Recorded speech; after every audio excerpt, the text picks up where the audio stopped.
আসসালামু আলাইকুম বন্ধুরা, কেমন আছো সবাই? আশা করি সবাই ভালো আছো। আলহামদুলিল্লাহ আমিও খুব ভালো আছি।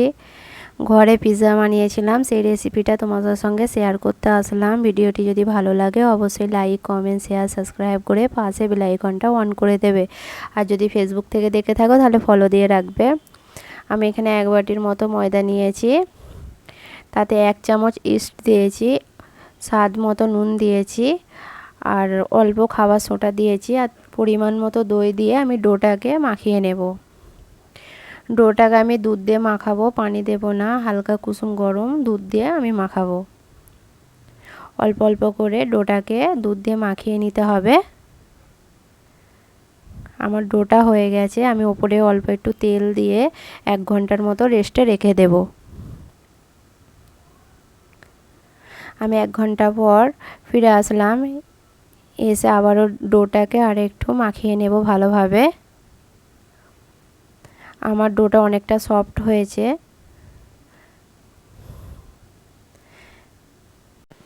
একটা বড় প্লেট নেব, প্লেটের মধ্যে ডোটাকে দিয়ে এভাবে আমি চারিদিকে ময়দা মাখাটা আমি ভালোভাবে ফেলিয়ে নেব, আর সাইডেরগুলো অল্প অল্প করে এভাবে আমি শেপ দিয়ে নেব।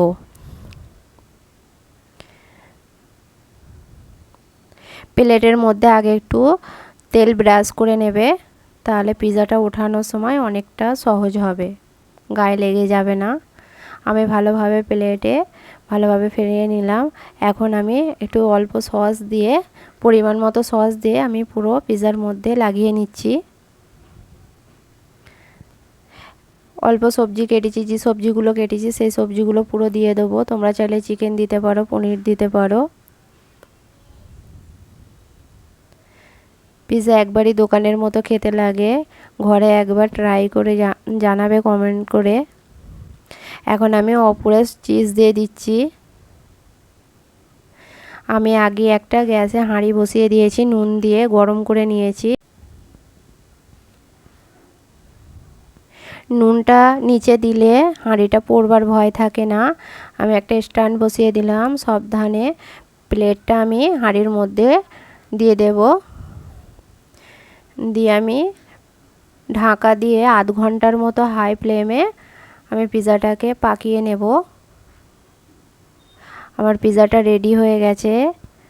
মাশাআল্লাহ অনেক সুন্দর হয়েছিল, খেতেও অনেক টেস্টি হয়েছিল। এখন আমি পিৎজাটা কেটে নিচ্ছি। পুরো একবারই দোকানের মতো দেখতে হয়েছে।